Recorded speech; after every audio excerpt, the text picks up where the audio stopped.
Assalamualaikum warahmatullahi wabarakatuh. Apa kabar sahabat literatur hukum sekalian? Semoga sehat dan walafiat semuanya. Berjumpa kembali bersama saya Dian Burlian di channel Literatur Hukum, channel referensi hukum bagi masyarakat Indonesia. Di segmen-segmen sebelumnya kita sudah membahas seputar lessing, ada part 1, part 2. Sekarang kita akan membahas bagaimana cara penyelesaian persuasif. Kalau tadi secara laporan kita mungkin ya sudah dibahas sebelumnya, kemudian masalah gugatan sudah kita bahas. Sekarang bagaimana Pak Dian ketika kami mau menggugat, kami kurang paham, kemudian juga mau lapor ke polisi, ya kami masyarakat kecil, jadi kami merasa ada kendala-kendala atau kurang berani. Bagaimana caranya kalau pendekatan persuasif itu seperti apa gitu. Jadi ada saran dari saya, pendekatan persuasif ini penyelesaian di luar hukum.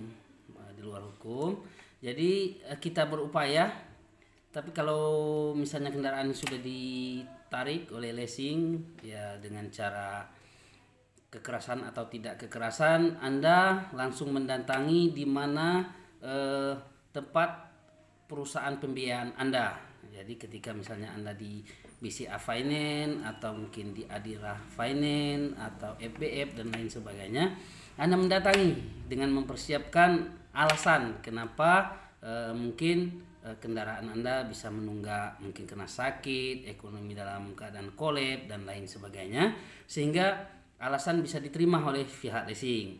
Nah biasanya kita kalau untuk seluruhan pasti si pihak finance ini akan menawarkan harus dilunaskan Pak gitu kan, pelunasan. Kemudian juga dia minta biaya penarikan dibebankan kepada kita. Nah sementara kita sendiri aja kan sudah menunggak, artinya kita sudah ekonomi dalam keadaan sulit.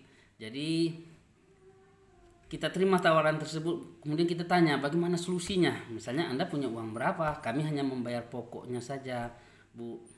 Nah biasanya kita dikasih belangko untuk mengajukan permohonan keringanan bunga. Jadi kita mau bayar berapa, ajukan permohonan melalui cabang perusahaan Anda atau di mana tempat Anda dibiayai dalam pengambilan kendaraan Anda, baik itu kendaraan roda 2 atau kendaraan roda 4. Jadi kita ngisi formulir yang sudah disediakan untuk mengajukan permohonan. Dalam hal ini dengan catatan kita tidak pakai pengacara ya, kita maju sendiri, kita berusaha sendiri. Jadi kita mohon kepada pihak leasing.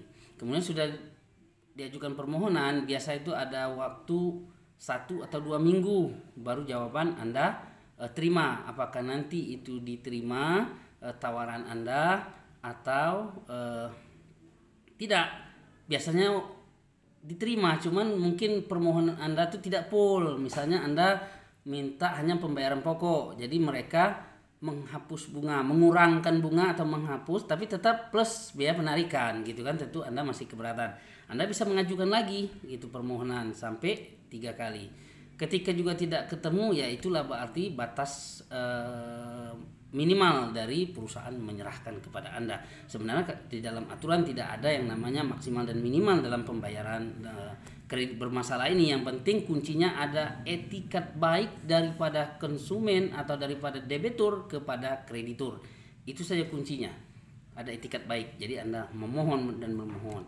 Tapi kalau Anda pingin misalnya, tapi ini ya agak boleh dikatakan kurang, saya tidak menganjurkan, tapi ketika Anda merasa sudah berat pembayaran, mungkin Anda sudah nunggak 2 bulan, kendaraan Anda simpan, tapi Anda datang ke perusahaan dengan keluhan, itu Anda akan melajukan pelunasan. Karena mungkin kalau dikreditkan kami usaha akan macet, kemudian ya dalam keadaan sakit dan sebagainya, sehingga kami inisiatif ya untuk melunasi gitu.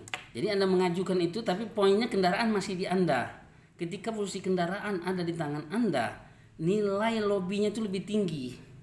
Nah, nilai lobinya lebih tinggi. Tapi saat kendaraan sudah ditarik, itu nilai lobinya lemah, posisi Anda lemah gitu kan.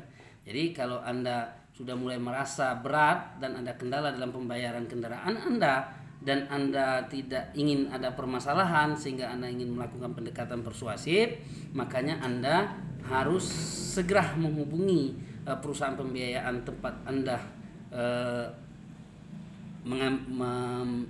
meminta pembiayaan terhadap kendaraan Anda. Nah, Anda mengajukan permohonan. Dengan permohonan itu insya Allah Anda akan terkabul. Itu namanya pelunasan khusus ya.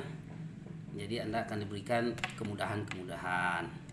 Nah, tapi kalau misalnya Anda sudah mengajukan persuasif, pendekatan dengan etikat baik, tapi ini posisi kendaraan sudah ditarik leasing ya, bukan kendaraan yang masih pada di tangan Anda. Jadi perusahaan sudah di pihak leasing, kemudian Anda melakukan persuasif, sudah disuratkan 3 kali tidak, maka Anda mungkin menyewa pengacara agak berat atau tidak ada biaya, Anda bisa datang ke pos bakum minta bantu ke sana. Mungkin nanti pos bakum yang akan menyurati pihak leasing somasi 1, somasi 2 dan somasi 3. Nah, biasanya itu akan dikabulkan pembayaran pokoknya saja. Jadi Anda berapa pokok utang setelah ditotal dipotong ansuran-ansuran Anda, tinggal pokok utang Anda itulah yang harus Anda lunaskan. Biasanya ketika memakai jasa pengacara atau bankum, orang yang mengerti hukum dalam posisinya itu akan dikasih keringanan. Dengan catatan kendaraan Anda sudah separuh ansuran. Tapi kalau misalnya 1 bulan 2 bulan ya sama aja Anda dengan membeli kendaraan baru. Artinya juga Anda juga berarti bukanlah debitur yang baik. Artinya Anda masa baru 2 bulan udah bermasalah kan begitu. Ya minimal 10 bulan, setahun, sehingga ada kalau baiknya itu setengah ke atas itu. Jadi nilai lobinya lebih baik. Tapi kalau misalnya setengah Anda sayang dengan kendaraan Anda, kemampuan kita kurang, ketika ditarik paksa baru 2 bulan atau 3 bulan, ya Anda harus mencari upaya hukum yang kesalahannya ada pada pihak leasing atau ada pihak PT penarikan atau pihak asosiasi. Jadi dari kesalahan itu Anda memanfaatkan, tapi Anda harus memakai jasa penasihat hukum atau pengacara karena mereka lebih mengerti, karena salahnya itu sedikit-sedikit saja, karena kesalahan itu bersifat administratif yang bersifat perdata. Atau kalau dia mengambil paksa di jalan dengan upaya kekerasan, nah di situ ada pidana. Anda bisa memanfaatkan itu sehingga untuk berdamai antara tersangka dengan Anda persyaratannya gampang saja. Ketika mobil saya dikembalikan bersama BPKB-nya, maka hari ini pengaduan ini saya cabut gitu kan. Ya sudah, bisa gitu. Tapi ya Anda harus mencari kesalahan itu. Tapi ketika Anda tidak menemukan kesalahan baru 2 bulan 3 bulan, ya saya rasa sulit juga kalau tidak ada menempuh jalur hukum dan dibantu oleh pihak penasihat hukum. Jadi itulah tadi upaya yang bisa dilakukan secara persuasif. Anda mendatangi kepada begitu kendaraan Anda ditarik, segera mungkin Anda mendatangi di mana tempat Anda mengambil kreditur Anda, ya mungkin di Adira atau BCA Finansi dan lain sebagainya. Anda segera mendatangi, berkomunikasi yang baik dengan catatan mempunyai itikat baik untuk menyelesaikan. Nah, itikat baik ini penting. Jadi ketika ada itikat baik itu mungkin berulang kali, mudah-mudahan ada keringanan-keringanan, walaupun tidak full, minimal ada keringanan dan solusi. Apalagi kendaraan Anda mungkin tinggal 2 bulan atau 3 bulan, bahkan mungkin ada 6 bulan atau 2 bulan, itu lakukan sajalah pendekatan persuasif. Insya Allah biasanya perusahaan, pengalaman kita, dia akan membantu, tapi tidak full seperti ketika kita menggunakan pengacara, kemudian menempuh jalur hukum. Setelah jalur hukum mungkin kita gugat ke pengadilan, kemudian ada masa mediasi, kemudian ketemu. Nah itu beda.